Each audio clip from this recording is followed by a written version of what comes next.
Hi everyone. Oh, sorry. I normally don't mute. Sorry. I normally don't blur my background, but my bed is so messy that it is. So like I realized you actually can't see my hands. Hi everyone. Wave in front of my face. Welcome to this YA Contemporary debut panel. I'm so happy that we actually did two this month, which we never. It's the first time ever. So I'm really happy that it ended up working out with everyone's schedules. These are some of my favorite panels to do.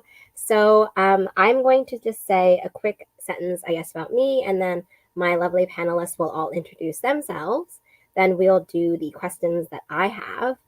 If you all have any questions, please drop them in the chat as we go, and I will remember to scroll up for the questions, and we can chat about everything YA contemporary debut related. So if you didn't know who I am, my name is Lily. I am the moderator for this panel, and I'm kind of like the face, I guess, behind Utopia State of Mind on the internet. So next, we're going to start off with our author bios and also descriptions of books.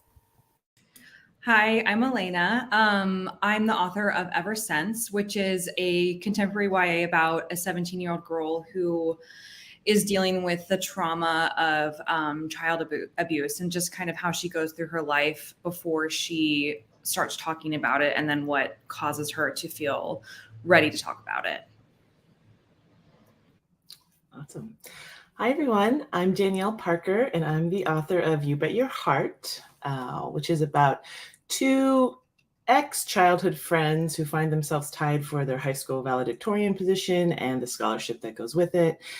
And they decide to place a series of bets for the title, and they try not to fall in love along the way. And I am Jessica Parra. I am the author of Ruby Ramos's Recipe for Success, which is my YA debut. And I pitched it as a Cuban Girl's Guide to Tea and Tomorrow meets a Great British Bake Off set in SoCal with a lot of baking puns.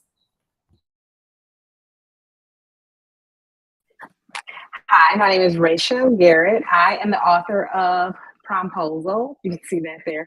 And Promposal is about a 17-year-old girl who gets waitlisted by her dream school. And in order to gain the admissions committee's attention, she starts a promposal business with a former crush turned enemy. Hello, my name is Claire Forrest. I am the author of Where You See Yourself, minimized by the blurred background.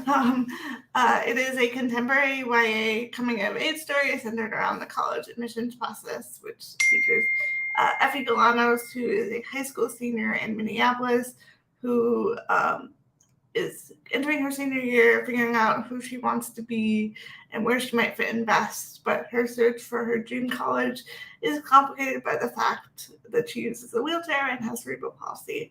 So along the way, she has to learn how to advocate for herself and what dreams are up to her and what dreams are up to other people to accommodate her. Perfect. I had such a fun time reading all these books. I feel like summer to me is like contemporary season, basically. The first question that I wanted to ask is kind of just about the theme of the panel, right? So contemporary debuts. So I wanted to know if you could talk about the inspiration for your book and its road to publication. So like I'm sure that you all have answered this question so much.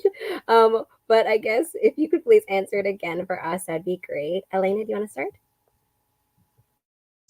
Yeah, absolutely. My inspiration was really my own story and how moved I was when actually Chanel Miller, I'm sure a lot of you have heard of her. She wrote Know My Name about her experience with assault, and I followed her story when she was an anonymous victim, and then when she came out with her own story in her own words, I was so moved by it that I just really wanted to, join that conversation. And that's really when I started writing this book and in hopes of getting it published. And it took quite a while. It took me a long time to get an agent. That was the longest part of my journey. I think I queried, went through like 4 rounds of querying over several years. And Luckily though, the submission process was much faster. It only took me a week to connect with my editor, which was fantastic. I was sort of assuming it was going to take another several years, but luckily I got connected with the right editor right away. So that's my story. That's awesome. Before I was like a high school English teacher, and I had two students who were like, they're just both brilliant. They're in the same classes, see them every day, but they hated one another. And it was always so fascinating to me because they're just like the same person. They just didn't really see it, like what they did. Anywho, I was like, oh, this would be a great story. So I kept it in the back of my mind. And when I finally decided to take writing seriously in 2020 with the pandemic. So I wrote it. And then I think a month after I finished the draft, Pitch Wars opened up on Twitter.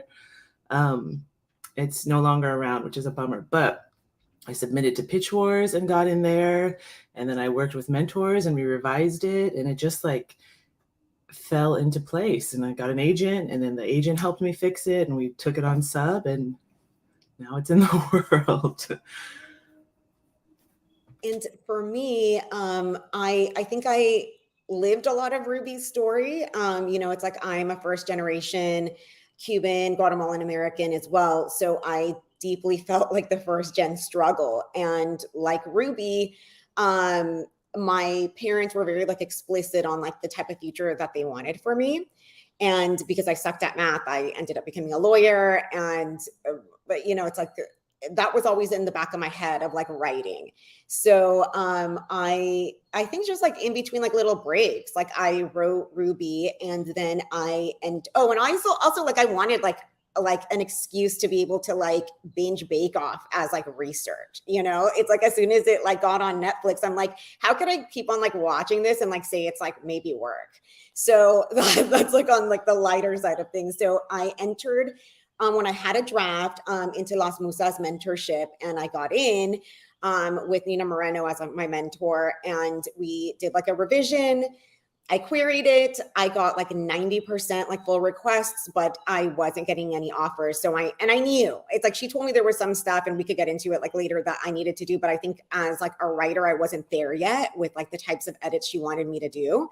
And so I did like another revision on my own, and it coincided to like happen right when the Pitch Wars opened. And so I'm like, let me just try. And so I got into Pitch Wars. And then as soon as like that revision happened, it's like my mentor then told me exactly the same things that Nina told me that I wasn't ready to do. So I finally did them, and I was finally ready to.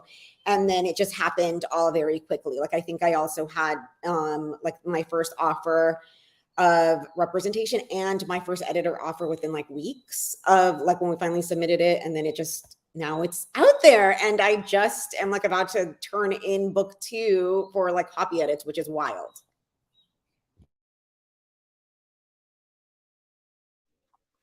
So for me, I guess to make a long story short, this is actually, Promposal is actually my 8th manuscript. And I don't know how many times I've even been on submission, not with Promposal. This is actually my 3rd agent. So Promposal, I actually, my agent left agenting, and so she referred me to another agent who took me on.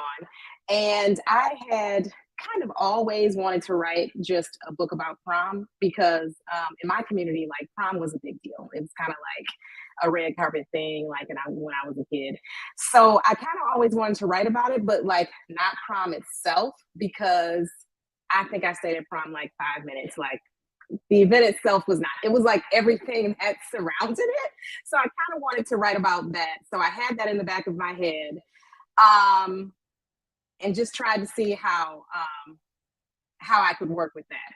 And actually, I feel like I have conditioned myself for everything to take a long time for me in publishing. And this happened within a week. I had a couple offers, and I was totally shocked as a person who had been on submission before and waited months just to, hear no. So, so this actual, for Promposal, it was fairly short, but for career-wise, it's been a long time getting here. So I started to think about where you see yourself in terms of if I wanted to write the exact book that I would have wanted as a high school senior, what would that be? As a person who uses a wheelchair and is disabled, I grew up about representation, even though I read voraciously. And I think to me that sent me the message that those type of stories and those type of adventures are for someone like you. And so it took me a long time into my adult life and maturing to be able to realize that's wrong message and to be ready to speak about my experiences in that way. I was fortunate to work on this book in the Hamlin MFAC program, which is their MFA for writing for children and young adults. So I had great mentors helping me along the way and lots of support. In terms of querying, I queried in May. I started querying in May of 2020, which was a very like precarious and anxiety-ridden time to be sending out queries. But luckily, I pushed through and I was able to get an agent in the fall. And we edited a little bit before I went on in submission of winter of 2021, and it happened pretty quickly, much faster than I was ever anticipating. So I feel very lucky and very fortunate to be here and have gotten through. So I think that, some things that people have already said, right, is that this may not have also been like the first book that you put on submission, or obviously as well, even just written in general. So my question that I was thinking about was kind of what draws you all to the contemporary genre specifically. I think it's really fascinating to think about the stories that you can't sort of get out of your head, and also like in this sense of my question, I guess the genre or like the setting, I guess is what I mean. So Danielle, do you want to start? Sure. I think I just want to echo what Claire was saying about like the books you would have liked as a teen, or just the books that I never saw a protagonist who was Black and Korean. So I was like, I'm going to do that. And I had to, write about what I knew best. So, I did it at my hometown, and I just love contemporary stories. And that's just where I felt the most comfortable to write and explore and kind of heal my own stuff while doing so. Yeah, to echo what Danielle said, I straight up told like my editor that like my whole philosophy on publishing is like I just want to transmute my trauma into money. And what's it called? So I have a lot of childhood trauma to work out before I start going into like the adult writing spaces. But as far as contemporary, I think for me, it was important. Like it's like I growing up, I didn't see someone with curly hair and dark skin on the cover of a book. And I'm like glad that I'm able now to be able to have one, and push that, and seeing so much, diversity and inclusion in what in YA. And I feel like in YA contemporary is really like the forefront of where that is being seen. They've always been like sort of the leaders in doing that. Like in fantasy, we still have like it's getting there, but I feel like YA contemporary has always been pushing that agenda a little bit faster than in other age categories and other genres. So it's just like my jam. And I just think also it's like, that Maslow's like pyramid of like needs. It's like I need to see more people that look like me and look different than me on covers of like real world stories before I could start imagining myself as other things. Because it's like, even as a writer, I didn't start thinking that I could pursue publication until I saw Nina Moreno, publishing a book about another Cuban American first like gen teen. And that wasn't even that long ago. So I think it was like important for me, for personal reasons, like why I'm drawn to this space. I would say for me, it's probably personal and creative. I do feel like I have like a lot, like I want to write a dystopian so bad. So I feel like I have like a lot of stories in me.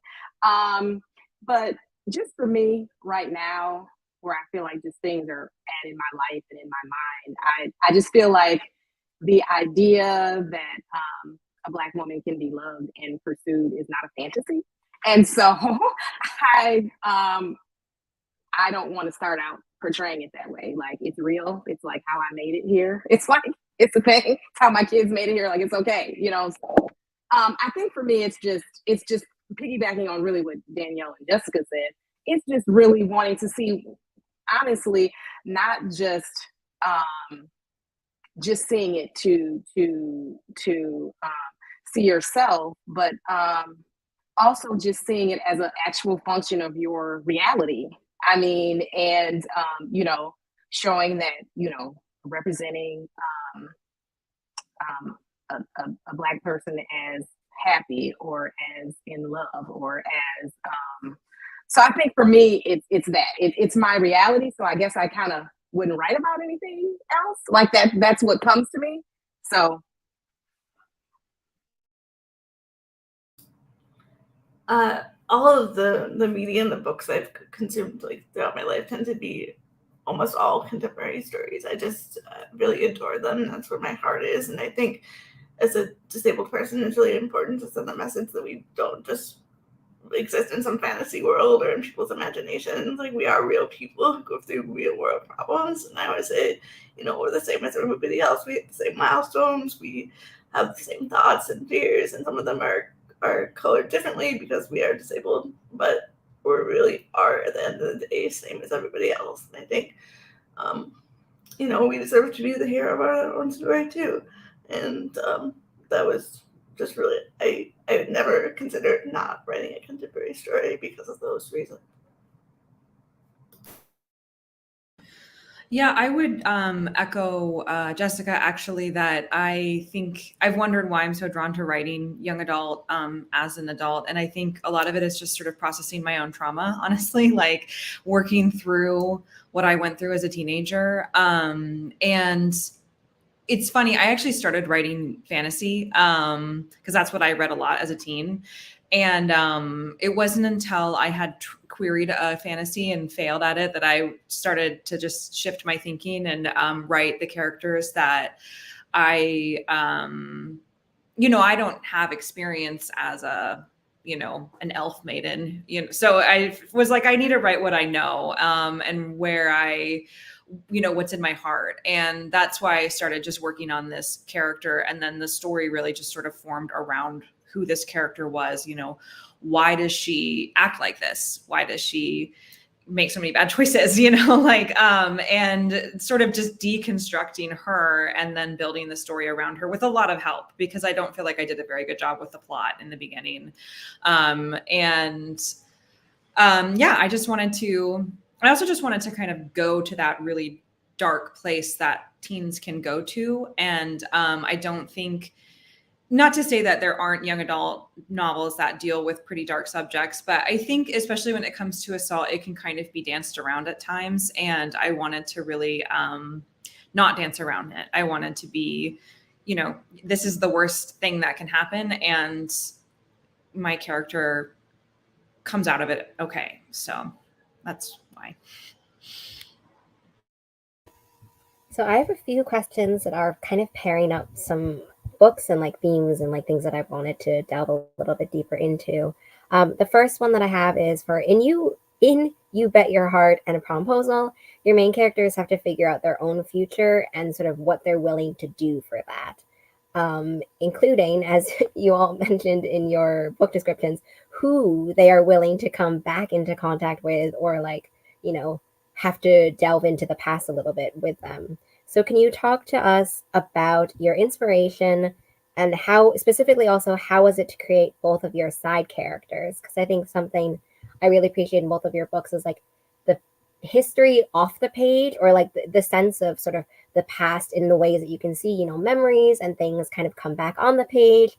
How do you balance that off page history and sort of on page history for these side characters? And my like sneaky kind of like nosy question was also if you had to cut any like past scenes from that with those characters, just because like I love that interchange, so I just wanted to know. This is, I don't know who I should pick on. Rachel, do you want to start? Actually, I kind of feel like for my character, Autumn, in my head, like in order for her to, you know, grow and sort of be a well-developed person in the future. Because in my head, my characters are all perfectly growing, right? Like they're hopefully not taking as long as, me in some cases. So in my head, she had to sort of revisit these people, the love interest, her best friend, in order to sort of grow as a person, and I would say, finish high school feeling like she was ready to move on to the next thing. So for me, when I view those two characters, I'm like, that's a situation that needs some closure, or else if she's anything like me, she'll be like a grown woman still thinking, man, and I mean, so I kind of wanted her to have the opportunity to move beyond that, which a lot of us don't. And that's the great thing about a book. You can write closure, right? So for me, I feel like in order for her character to heal, like, but in a fun way, in a fluffy way, is really for her to have those interactions and to really be able to see herself changing maybe some things that she would have done maybe, but also accepting the fact that, hey, it was okay. I made a mistake. And that was important for me too, because I think a lot of times we don't show that it's okay to make mistakes. Like people move on past mistakes. So it was important for me to show that. Now, in terms of scenes that I cut, I didn't really, because honestly, I remember very specifically one time my editor said to me, the love interest is Makai. And she was like, there is just a lot of Makai right now. So you would think that I would like cut it, right? No, I wrote something else in between. So I'm like, oh, you need a breather? I'll give you a breather. But I didn't cut it. I just sort of made some other stories, made some other subplots. I grew those a bit more. So I didn't cut anything. Yeah, this question is so interesting because I was just thinking the other day, like, if I were to like rewrite the story, how would I do it? And I was thinking that I would actually add more scenes, like more back history of the protagonist Sasha and Ezra as kids. Like I was like, oh, in another world, another draft, like I would have shown that more. So I don't know if I would have cut anything. I think, and I'm not going to rewrite it because I'm done with that book, but like, I think it would have been interesting to see them more as kids. And I think for Sasha, she needed someone, she needed to be seen, and she needed someone to like see her for like who she is, her grief included, because I think, I'm trying not to give too many spoilers, but her grief, like fuels her drive and her ambition. And she needs someone to kind of remind her like, hey, you're more than these grades, and like you're more than, like this college stuff. And what better person than like a childhood friend who, you used to eat chicken nuggets with. So that was the thought behind that. And then my next question was that both Ruby Ramos's Recipe for Success and Where You See Yourself have your main characters balancing their ambitions, their family expectations, and they're also the challenges for them in regards to kind of like, the triangle of all three of the things that I just mentioned. I was wondering, how did you create these family side characters, that family dynamic? And were there any surprises to the family dynamics throughout drafting? Like if something changed that you didn't expect? Jessica, do you want to start? Yeah. So for me, that's that's like the heart of like the book, I think, is like the family stuff. So for me, it's like I was very intentional on like wanting like both like Ruby and like how you said like a triangle. It's like that's almost how I picture like Ruby and her parents being like a triangle. And I feel like each one would be someone if things didn't change. So it's like for me, it's like without like giving too many spoilers either, it's like I always wrote the mom character Rosa as like who Ruby would eventually be if she never, changed or decided not to blend her, familial expectations and her own, desires together. Because it's like, for me, what was important too is like in a lot of Western media, like I saw, like when it was like the choice between like duty and quote unquote like passion, it's like the main character always like, shucked familial expectation or duty to the side and like just focused on themselves, which is like such an American thing. And I wanted to do something where it like blends both, because I do think that duty is important. And I think if it's important to the person in carrying that into their own path, they should be able to do that as well. So that was like really important for me to do. And one of the things that surprised me was, and I don't know how much of this was like, I'm like, yeah, obviously, is how much of an arc both of Ruby's parents have in seeing Ruby change. So it's like, again, without giving spoilers, like at the end of like the story, it's like you see both the parents going and branching off and sort of doing their hidden desires a little bit more, or being open to it. And just to shamelessly plug like book 2, which is like a standalone, but in book 2, you do find out who wins the second bake off, and it might be someone that you read about in Ruby. So for me, with where you see yourself, I think in my experience as a disabled person, like familial support is really key. Before I knew how to advocate for what I needed, it was my parents that were doing that for me. And it was them that had to help teach me and give me the tools as a young person to be able to ask for what I needed.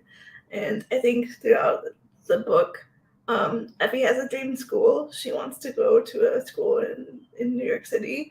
And she has to think to herself, can I do this as a person on wheels? And what is that going to look like for me, accessibility wise? And I think throughout the book, she has to ask herself, can I really do this? And she has to ask her parents, do you think I can really do this? And often the answer along the way is, we don't know. But that is also life. You have to go through and you have to ask for what you need, and you have to see who is going to be able to give it to you. And so I think for me, what kind of changed along the way is, sometimes with familial and parental support, sometimes the answer is, I don't know if you're ready, and I don't know if I feel comfortable with that. And sort of creating that push-pull. And also, allowing Effie the space to grow and answer that question for herself, and also allowing her parents to be able to give her that space was something I really tried to put in the plot. Yeah, I love what you were saying about the push and the pull, like these factors between the familiar relationships, but I guess like any relationship, right, will have an element of push and pull, which was the reason I mentioned that was I felt like you did a perfect segue to the next question that I wanted to ask, which is about how Ever Since has like friendship really kind of truly at its core of the book as well, not without conflict and like not without some complexity to it. I wanted to know if you could talk about your group of friends for Virginia, and also how did those characters kind of come to be in the way that they were on the page, since, as I said, like conflict, it's not just kind of like the relationships have like a real genuine sense of push and pull, but also conflict. And so balancing, yeah, like these side characters and also a main character arc. Yeah. The characters sort of evolved out of wanting to explore how women, especially young women, are exploring their sexuality in like our society, which I think has so much noise around women's sexuality, especially when you're a teen girl. I mean, like you look at a show like Euphoria, for example, which is about teen girls, but is obviously, in my opinion, written from the standpoint of an adult man having like weird ideas and fantasies of what teen girls are like. And yet teen girls are watching that probably and absorbing it and they're told what their sexuality is supposed to look like. And so I wanted to have a wide range of, sexuality represented. So I have an identity, an intersection of race and gender identity and sexuality. And so that's kind of where my characters started forming. And then secondary to that, I really just wanted them to love each other and to support each other, even when they have conflict. I think if you have a really genuine love for somebody, you can work through the conflict and find your way back to your good friends. And so Virginia and her friends, they sort of fall apart in the middle of the book. And it's really because Virginia is making really bad choices that are hurting her friends. And I think they just end up giving her the benefit of the doubt and saying, I know that you're coming from a place of hurt and pain, and that's why you're acting out, and tell us what's going on. And then once they all start talking again, they realize that they actually share some of the same trauma, and they find their way back to each other. I also just wanted a group of friends like that as a teen. You know, I wanted that unconditional love from somebody, you know, and like a group of friends, especially when your family isn't really like the most supportive or safe place to be. I think as a teen, your friends can be your family. I mean, as an adult, your friends can be your family too, but there's just this really special closeness that I feel like you can have as a teen when you just like staying the night at your friend's house every night and you guys are sleeping in the same bed and just like, you know, sort of a relation. It's almost like a romantic relationship, but it's not, you know? So I love that. And I wanted to write, I wanted my main character to have that. So yeah. Yeah, I love what you're saying about the importance of friendship, specifically. I mean, overall, obviously, in everyone's, you know, in your entire life, but also I think, yeah, that the formative friendships and like the formative mistake making, I feel like in terms of friendships, happen a lot within like YA and like middle grade readers, which I want to get back to if we have time later. Then my next question is about setting, because I think that people have this idea that there isn't as much like care in setting in for contemporary things because like, you know, we're living more or less in the contemporary world. But I wanted to ask about your settings and like specific maybe nods or references that you've incorporated into everyone's settings. And Jessica, do you want to start? Yeah, so for me, it is set in Orange County, California, and it was really important for me to show a different side of OC. I think in media, it is represented very much so in that like old awful show like The OC or in like Real Housewives of Orange County. And that just really only, it's like if you watch that, you would think that it's like only white people that live like rich like white people that live in Orange County, and that's not the case at all. So that was one very important for me to show that. And I could always tell when like a book is like set somewhere in like the real world and people don't take that care. You could tell there's like little things that like you could tell. For example, especially in Southern California, like the way that you say freeways and stuff is different. Like no one says like the PCH. Or even the OC, that you could tell that someone is not from OC if they say the OC, it's just OC. But like aside from that, it was also important for me, like it'll spoil the book a little bit, like one of the reveals at the end, if I get too much into why setting was like I chose it specifically a part in Orange County, where you could see like certain of like the Channel Islands. That was important to me. But I think it's a lot of research. Like I had to, and you know, I went to school there, high school, like everything. And I'm there every day, but I still had to Google Map stuff to make sure that like things look correctly and then just give nods to things. And my second one is set in one of the cities in Ruby.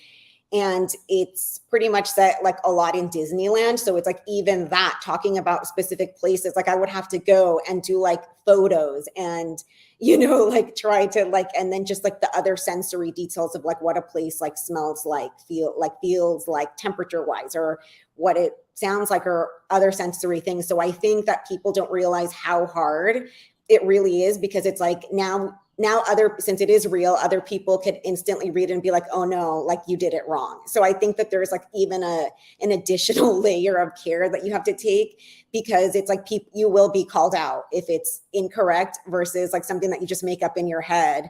no one knows if it's, you know, right or not. Like, whereas this, it's like people could like just like pull up Google Maps and be like, no, that's like wrong. So it was difficult. I spent hours like, you know, making sure that I had the setting and different like local things correct.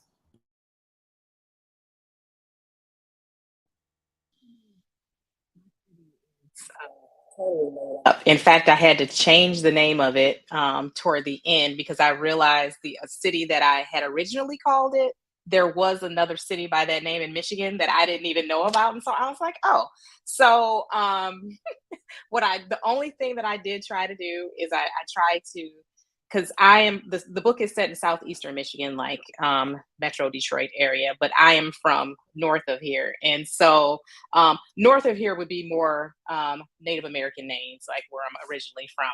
But down more towards the Detroit area, it's more French. So a lot of the names. So I did pick a French name. However, I will say that the story itself, in terms of the way the city is kind of built, is a little bit more based on where I'm from, which is where and I don't delve into this a lot in the book, but I feel like the character herself makes a lot of comments acknowledging this, that maybe, you know, racially, how people live and things like that, you know, like the racial splits based on where people live and things like that, are like subtly addressed. And I feel like I when I included those, like, it wasn't even necessarily a conscious thing, and it wasn't something that I realized that I had done until, you know, like kind of toward the end revisions. And I'm like, this is very similar, a lot more similar to where I grew up, where there were a lot of and like I said, this is not deeply explored in the book at all, but she just makes comments that kind of let you know that some of those things impact, you know, are a part of her life, I should say. So no one can call me out on anything in regard to that, because it's made up. But I feel like when it comes to suburban areas, like in Metro Detroit is very big, and so east, west, whatever, north, you're going to have a lot of difference in the way people behave and live, and that's just how it is because it's a really big area. But I feel like the kind of school that she is at is fairly average in the way that you would see for a suburban Black girl. But anyway.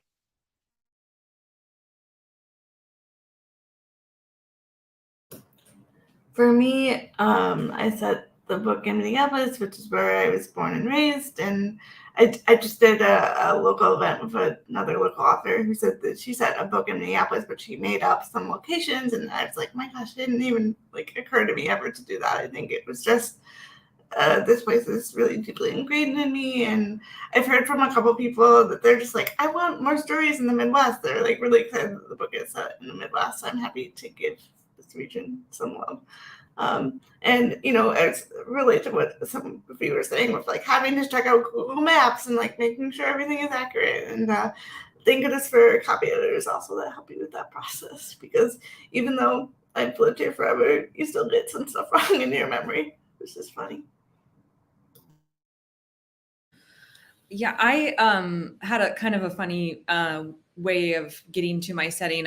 For some reason, I started my book as with my cast of characters being very affluent and living in like a really so it's set in it was always set in Washington, but originally it was set in like a really wealthy sort of like enclave outside of Seattle, and Seattle has a really high rate of millionaires. And my agent called me out on it. She was like, this doesn't read right. And I was like, that's because I wasn't affluent as a teenager. I'm not affluent now. You know, like I don't actually know how these teens lived. would have lived. So I moved it into like urban Seattle, where I went to high school and where my, youth was spent. And I didn't look at Google Maps at all, actually. So I'm sure that I got things wrong, mostly because I wrote it based on the places that I went as a teenager, which was more than 20 years ago now. And things that, there's a park in there that where my main character and her friends hang out a lot. And when I was in high school, we called it the Reservoir Park. And I think it's gone now. I don't think it exists anymore. There's several things that were from my upbringing that we had our little nicknames for that definitely don't exist anymore. So I think if a teenager was reading it, they would know that it wasn't based on their Seattle. The high school my main characters go to is made up. I didn't really know, if you're writing about a real high school, can you get sued if you represent it badly? Like, I have no idea. So I just made it up and tried to make it as much like what I remembered and what I, felt attached to as a teenager. I wanted it to stand out as like a very specific, very realized world. But it's basically made up, and people probably can tell. So. Yeah, I think I did a little bit of that too, Elena. I wrote too much of myself in this book. Oops. So Sasha, the character's in Monterey, California. That's where I grew up. It just made the most sense at the time. I didn't think too much of it, but then going into copy edits, I was like, oh yeah, I did kind of touch on like race and class, and everyone thinks that, or the people that I know, they're like, oh, you're from Monterey, like it's so beautiful, it's so nice, you're so wealthy. And you're like, no, like that's not the case. So it was actually feels nice to have like shown it in a different light, like Jessica was saying.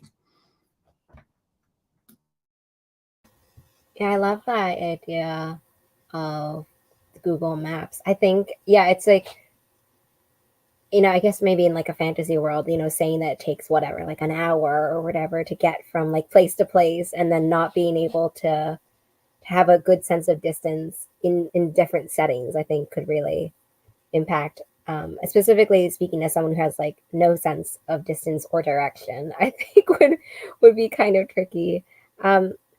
I wanted to ask, since we are a debut panel, but all of your books are out. So I wanted to ask a little bit about how has it been post release, and also if you could share with us some advice that you wish you had gotten, or alternatively, if you got like all amazing advice, advice that was like really perfect for your like whole kind of process. Rachel, do you want to start? Sure. Since debut, I don't know. Honestly, it's been fairly up and down. I mean, I think a lot of writers are researchers. Hopefully, I'm not speaking to my only about myself when I say that. And so I think that, and especially as long as the time that I've been pursuing it, I've heard a lot of debut stories, and I know that, um, just like everything else, a debut person, like probably all of us here probably have a different, debut story. So I tried to go into it feeling like reasonable, you know what I mean? And I don't know. Well, yeah. So that's right. I'll just leave it at that. I tried to go into it sensibly, like, what it's gonna. I'll just leave it at that, and just try to be whatever's gonna happen is gonna happen. Because after a certain point, it really is out of all of our control. I mean, it really, really is. And I think that's hard for a lot of us to relinquish control. But I think I had long enough from the time that I signed to the time my book actually came out to really kind of try to put it all in perspective. I feel like if it would have happened faster, like from the point that I signed to the point that it came out, I might have been maybe even more up and down than I kind of was, or am, I should say, because it's only been a couple months, right? But in terms of advice is really hard, and I feel like it's really hard to find the advice that is right for you. So I'm careful about giving it because I feel like probably the most important thing is, and the reason I'm saying that too though is because you can be doing everything like, and I'll give an example. You can have someone who says, you know, you have to be writing all day every day and you have to be, and then you can say to yourself, and I'm not saying that that's right or wrong. Initially I did write every free moment. That is what I did. I was completely obsessed.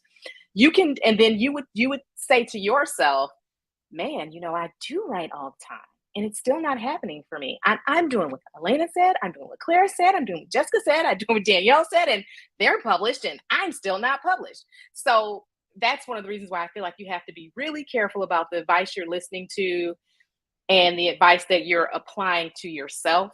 I think you have to rely on your gut a little more. But the only advice that I will give is to just know that your journey is your journey, because my journey was quite long, and but also it's mine. And I think, you know, whatever that saying is about comparison applies here. I think it's a really bad thing to do, because you will always feel like you don't measure up, and you will always feel like you're not doing enough or you're doing too much. You're always going to feel like that if you compare. So just remember that every person's journey in everything, but in publishing especially, is original to them. And I feel like it'll make things a little bit easier if you're pursuing publication, to remember that it's not going to look like anybody else's. It's just going to be yours, and it's going to work out how it needs to work out for you.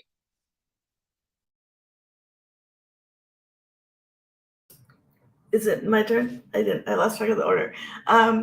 Yeah, it's been, my book came out in early May, so it's been a little over a month, and I mean, it's been a complete roller coaster. I guess if I was to say, you know, anything about it, to piggyback of what Rachel said, your path is your path, and I think what I've learned is to celebrate other people's success along the way. I think it's going to make you happier, and it's hard sometimes to see other people get something that maybe you want or didn't even know existed that now you want. And I think my biggest thing is to spend eyes on my own paper and to remember who I wrote the book for. And the fact that it's reaching those people is really the thing that I want to celebrate. And then I think you're going to have more fun if you are able to build a community of other writers, hopefully at the same stage that you're at. So you can celebrate somebody getting an agent or a full request or whatever it is, or finishing a first draft. That's huge. And just find the people that you can cheer for, and hopefully they'll cheer for you too.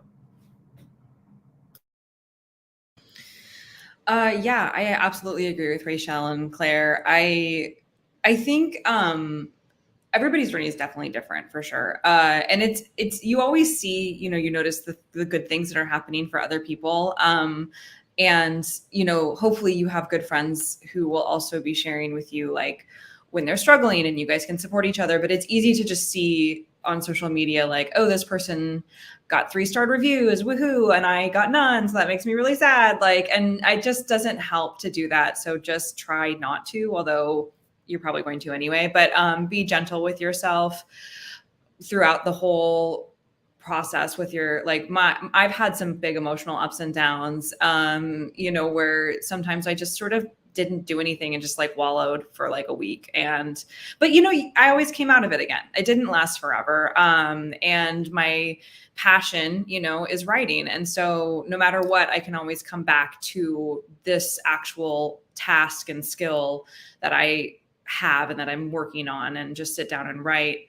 My agent did give me some really good advice recently. It wasn't even, I would say, advice. It was just sort of like, we were talking about marketing, which is tough as like, especially I think this is my first time around. So I didn't really know what to expect, or I expected, you know, what like John Green had, you know, and it's like, obviously that's not going to be my experience. And what my agent said was that the book deal is really like the wedding.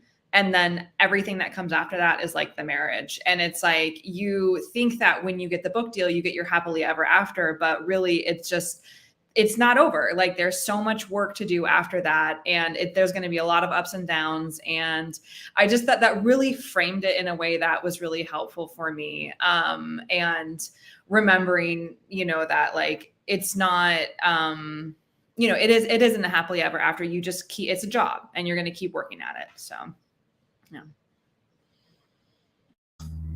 I really like that. Thanks for that agent tidbit. Yeah, I don't know if it's advice, but it's something I'm going to start doing. I think I'm going to celebrate the milestones a little bit more. On release day, I didn't do much. And, I took my son to school. I made his lunch. It felt like a regular Tuesday. And then around noon, I was like, why aren't I at a spa? Or like, why aren't I getting a manicure? I just needed to celebrate it a little bit more. So I think that's what I'm going to be doing, like turning in a draft or finish something, even if it never gets published, just like really celebrating the hard work and effort I've put into like seeing a thing through. So that's my lesson learned. I'm dying because with Elena's advice, I'm like, then maybe I want to get a divorce. So it's been stressful. And like with Rochelle, like, and everyone, I'm like, okay, like, do I want to get canceled right now? It's been stressful. And I'll be real. It's like, I got freaking shingles because of like the stress of it. So it's like, yeah, like at like launch, I was like a couple hours before, like going to the freaking like urgent care because it's like the stress of everything was just like too freaking much. And as far as advice, yeah, like I think sort of like taking what everyone said and like putting like my spin on it is that sometimes like what works for you in one situation doesn't guarantee that it's going to work again. So it's like, so just be open to that, because it's like how you were able to power through book one is not going to be maybe like the same way you're going to do book 2, 3, and etc. And then also just knowing how much, just again, like being okay with how much is out of your control. So for me, that's like, I think like the biggest thing that I've had to struggle with, because it's like for like things to like work, it's like there's so many parts of like the machine, not just like the book. So it's like one person or something could go wrong somewhere else and affect something. So it's like, even if you and 100 people did something right, that doesn't guarantee that it's going to go the way that you think or the way you even anticipate. So that's been like a really, like probably the biggest challenge for me.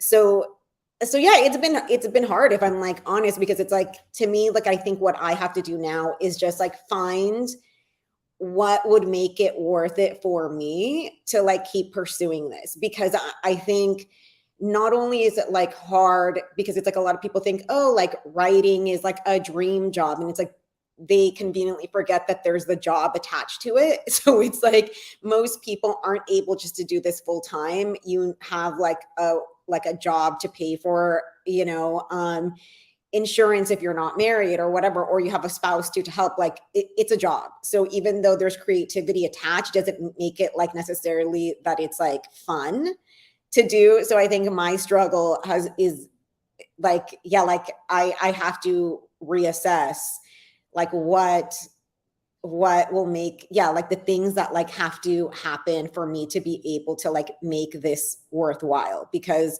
again, like I was like telling just like my friends earlier in like the group chat, I'm like, I'm 41. There's only like a limited amount of time where like I could bank on these looks and like have fun. And I don't want to spend them behind like a desk and like a laptop, all the time. Because like working under a deadline is like really stressful. And when you're trying to like balance that with like an actual job and a family and like a life, it's really difficult.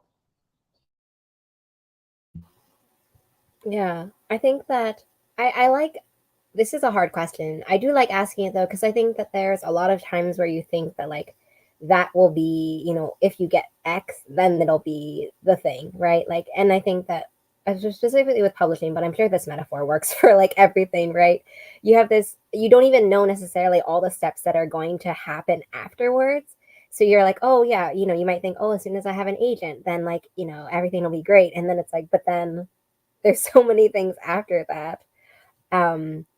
That you didn't even know was like the next thing that it would be, right? I'm And sure and even if you do know, it's like the business is changing so rapidly. I think we're just like in a time too in publishing where things are changing so rapidly that like even the things that you did know in a month, that might not be the case. So it's like for example, like Barnes and Noble is like completely changing like their policy on like who gets into their stores and who doesn't. Like it's like I was in that like little window where that was happening. So because of like things that like happened that were not in my control, I ended up not being in Barnes and Noble.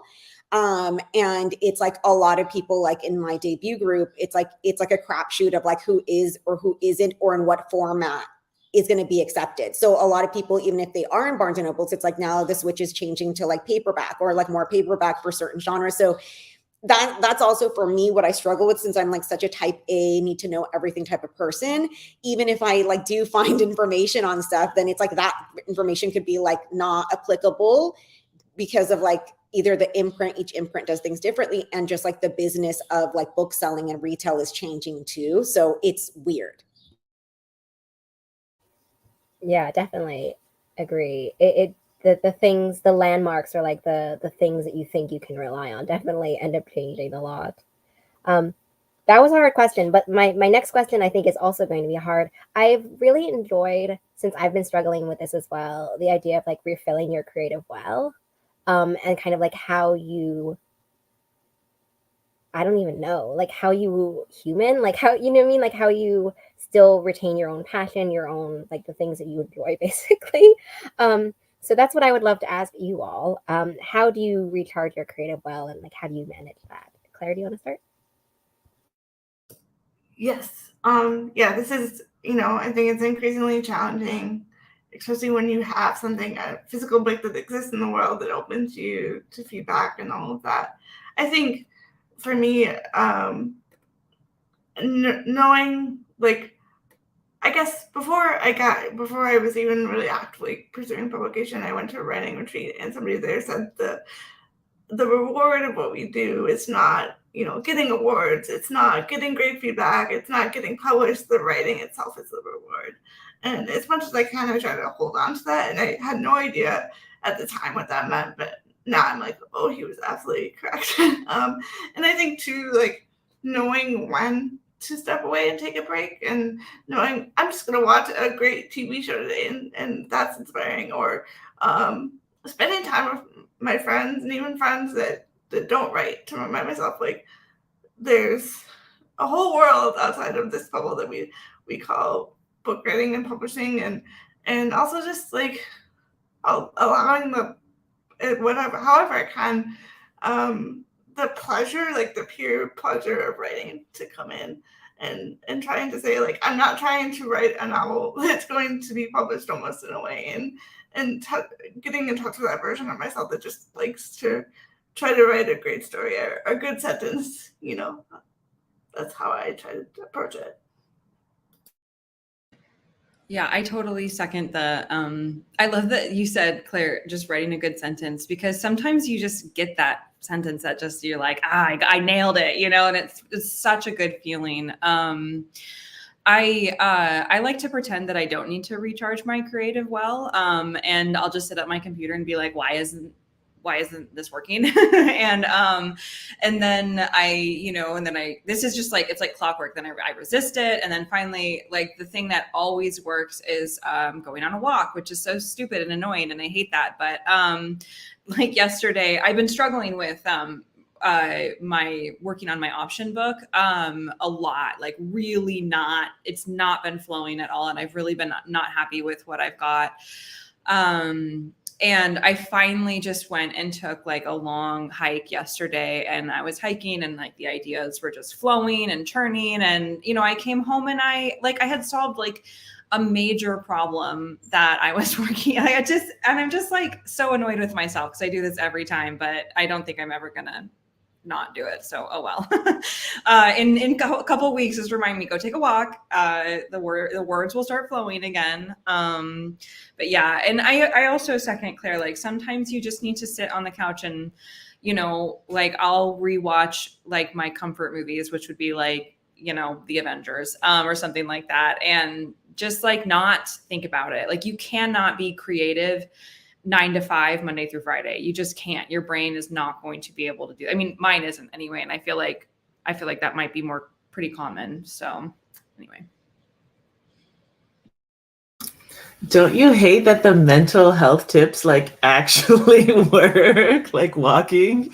Like, oh, that's so annoying. It works. This question came up. We did an event with the Yoons, and David Yoon simply was just like, get a hobby. So I've been thinking about that, like, oh yeah, I forgot about hobbies. So I'm gonna pick up the keyboard again. But when I'm not doing the hobbies or writing, I like to just turn off my brain and veg out to reality TV. That's my vice. Yeah, for me, I think just creativity begets more creativity. And for me, it's like I've always, like writing has always been on like the bottom of like my creative hobbies or the things that I've enjoyed to do. So like for anyone who like follows me on like Instagram or whatever, like they know that I am like the biggest Disney adult and like Star Wars fan ever. So I like love LARPing. I think storytelling, it for me, I've always seen it. You could just partake in it in whatever different type of media you want, whether it's like you could cook, you know, you could bake something and like tell a story in food, or you could dress up as a character and go play. So for me, I like love like actually dressing up and like going and playing with like my other Disney adult Star Wars like fan nerds, and just like we just like make up stories. And so it's like that is like I have to do that. Like I'm fortunate that I live very close to Disneyland and always have. And like I became bi-coastal like pass holder this year, so I've been like going to like Florida a lot and like doing the Walt Disney World stuff too. So it's like, yeah, for me it's like actually playing and like being out there, and yeah, like walking a lot in the parks, I guess. So like walking always helps. This is an interesting question for me because I do feel like I'm struggling a lot with this. And Elena actually knows some of my struggle. I have the same book two struggles, I feel like, that she's had. So, but you know, writing, I mean, well, actually writing too. Writing and reading used to be my outlet. That used to be the thing that energized me, like when I can fit it in. But now I have this, and I have all these signs around my house that say, don't take anything personally. But yet, when it comes to writing in my book, I continue to do so. And I think that that has really um, inhibited me from just being energized by reading and writing. So I really am still looking for that thing. Um, I guess that gives me the feeling that those things used to, so that I can, you know, keep the juices flowing. I will say though, and I've kind of had an epiphany with all of you guys talking, but like maybe some of it is a little bit reality TV though. I'm gonna be honest there, because I do feel like I'm always justifying like the fluffiness of the stuff I write by like, but see, these people are on they're on Married at First Sight looking for love. Is this not fluffy? Is this not like what the people in my books are experiencing? So I do feel like I get a little justification from some of the reality TV I watch. So you know what? That actually might be, but you know, it feels like such a thing that like you don't want to tell people, like, you know, well, that gets my creativity flowing. But you know, I'm thinking about it. It very well could be something that energizes me and just reminds me that humans are human and they're looking for a connection, and that um writing about those things is real. It's actually something that people, you know, need. They're looking for a connection and they're searching for it. So maybe you guys have put me on to something. Maybe I need to be watching more reality TV. Maybe that will help me. Yeah, I think the only I have asked this question purely selfishly because yeah, it is something that I like I'm seriously still, I think about all the time. I think that the only thing that has ever brought me remotely close to that so far in this journey has been to like do something not on my computer. I think that you get into that like you use your computer for so many different things. So I've been trying to like crochet and it's been okay, but it is it's not to the point in which it's like truly relaxing. It's still like very very hard. I don't understand it and I spend so much time just like struggling. I don't know if it's fun yet. Still feels really too hard to be fun. But thank you. And So, it's not the answer. yeah. That's Well, right, I've also admitting it's hard, man. it's hard. I've also gotten like wrist pain, which has made me feel so old. Like I'm now the person who has like compression gloves in every room. I have like special wrist ice packs now. It's like I don't know if it's endgame for me, honestly. Um, but thank you all so much for chatting. And oh, by the way, before we end, I do want to say that I put everyone's book links down below. So please go add them, order them, request them at your library, do all of the amazing things. Thank you, everyone, for joining us. Thank you also to the authors for giving me ideas as well. But in general, just like providing the most amazing like summer TBR list for myself. And I hope everyone has a really great rest of your day. Thank you.